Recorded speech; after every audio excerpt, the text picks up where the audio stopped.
Hi everyone. तो यहाँ पर हमारा जो क्वेश्चन है वो ये है कि a person standing on the bank of a river observes that the angle of elevation of the top of a tree standing on opposite bank is 60 degree।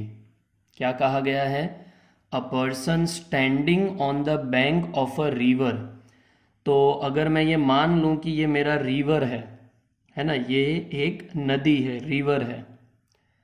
तो a person standing on the bank of a river observes that, नदी के किनारे, bank of a river यानी नदी के किनारे। तो नदी के इस किनारे मान लो कि कोई एक मैन है ना, वहां पर कोई एक पर्सन खड़ा हुआ है।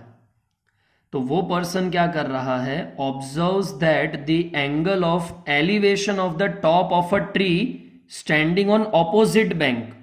तो जो ऑपोजिट वाला बैंक है, नदी का जो दूसरा किनारा है, वहां पर अगर कोई एक ट्री है तो उसको वो ऑब्जर्व कर रहा है।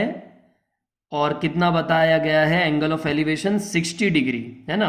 पर्सन यहां पर है नदी के एक किनारे, और नदी के दूसरे किनारे अगर मेरे पास एक ट्री है तो उस ट्री का एंगल ऑफ एलिवेशन, उसके टॉप का, टॉप ऑफ अ ट्री, वो बनेगा 60 डिग्री। तो इस तरीके से आएगा। एंगल ऑफ एलिवेशन हमेशा नीचे की तरफ बनता है, 60 डिग्री।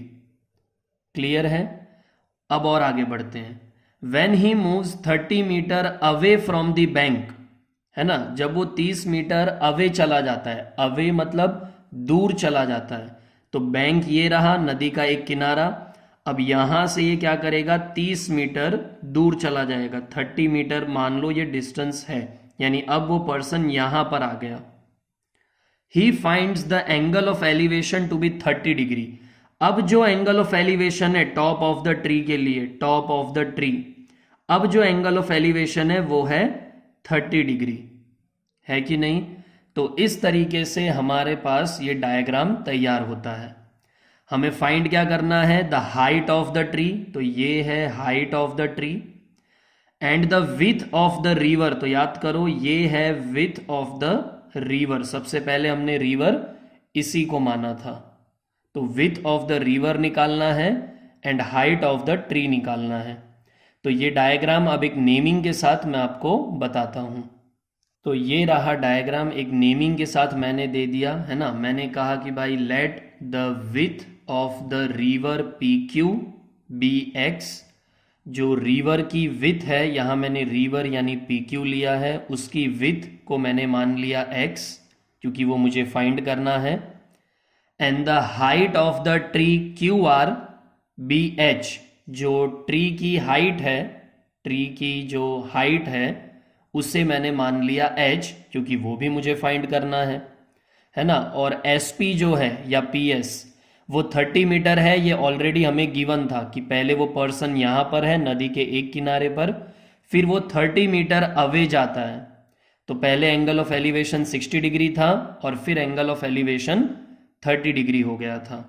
ऑब्वियसली जो नदी है और जो ट्री है उनके बीच में एक राइट एंगल ही होगा। तो अब हम हमारे x को यानी विथ ऑफ द रिवर और h को यानी कि हाइट ऑफ द ट्री को फाइंड करने का प्रोसेस चालू करते हैं। क्लियर है? ओके, तो पहले हम ये ट्राइंगल देखेंगे। ट्राइंगल पी क्यू आर की मैं बात कर रहा हूं, ट्राइंगल पी क्यू आर। इस ट्राइंगल के अंदर अगर हम ध्यान से देखें तो ये ट्राइंगल पी क्यू आर, इसमें अगर मैं tan 60 डिग्री लगाता हूं तो tan 60 डिग्री, है ना, मेरा एंगल कितना है इस वाले में? 60 डिग्री। तो tan एट एनी एंगल, यानी मान लो tan थीटा, tan 60, tan 30 जो भी है, तो ये किसके इक्वल होता है? ये होता है ऑपोजिट अपॉन एडजेसेंट। उसकी फॉर्मूला है ये ऑपोजिट अपॉन एडजेसेंट। तो इसके अंदर ध्यान से देखो तो tan 60 के लिए ऑपोजिट कौन हुआ? ऑपोजिट यानी सामने वाला, दैट इज h, और एडजेसेंट यानी बाजू वाला, that is x। P R का कोई रोल नहीं है, क्योंकि पी आर जो है वो 90 डिग्री के ऑपोजिट में है, यानी वो हाइपोटेनियस है। तो उसका फिलहाल यहाँ पर कोई रोल नहीं है। ऑपोजिट यानी h हुआ सामने वाला, एडजेसेंट यानी x हुआ, है ना, जो बाजू में है, तो वो चीज हम यहां पर पुट कर देंगे। tan 60 कितना होता है, √3, ऑपोजिट है h, एडजेसेंट है x, क्रॉस मल्टीप्लाई कर दो तो √3x is equal to h। बस अभी फिलहाल हमें इससे ज्यादा कुछ भी नहीं पता। अब हम एक और ट्राइंगल लेते हैं ना, हमें ये ट्राइंगल दिख रहा है PQS, तो फिलहाल जो RP है उसे डिलीट कर दो, दिमाग से निकाल दो। अभी हम इस ट्राइंगल की बात कर रहे हैं,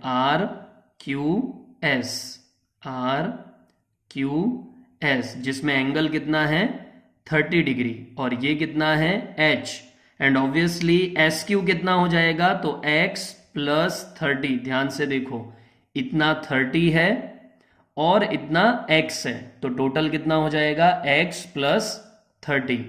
यहां पर मैं लगाऊंगा tan 30 डिग्री क्योंकि हमारा एंगल 30 डिग्री है, तो वापस से वही होगा, ऑपोजिट अपॉन एडजेसेंट, तो ऑपोजिट यानी सामने वाला that is h, upon adjacent यानी बाजू वाला that is x plus 30।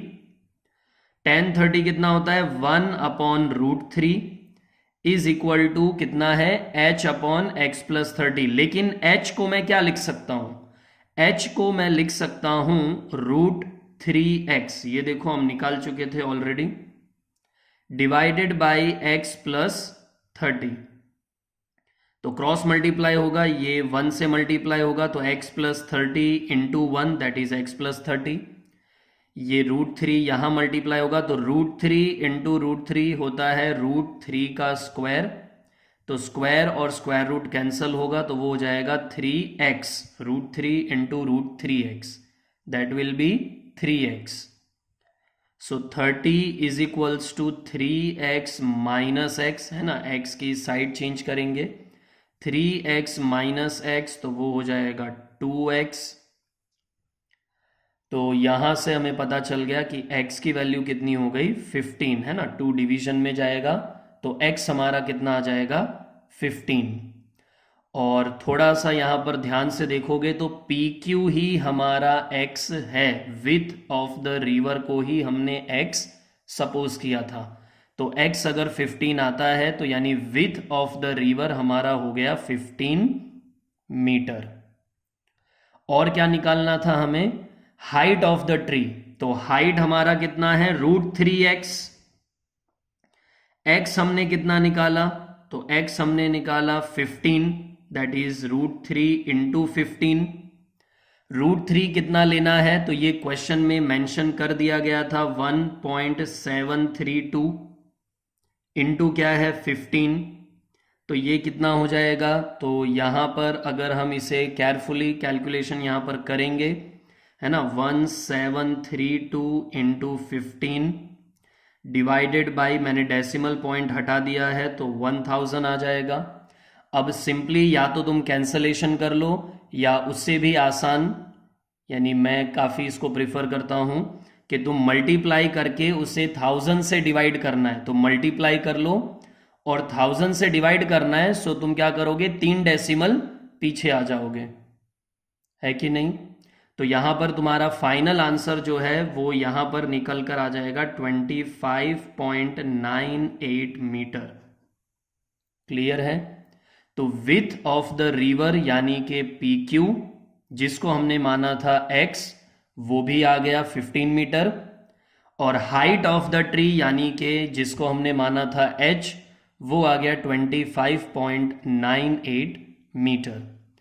Okay, तो मिलते हैं नेक्स्ट वीडियो में।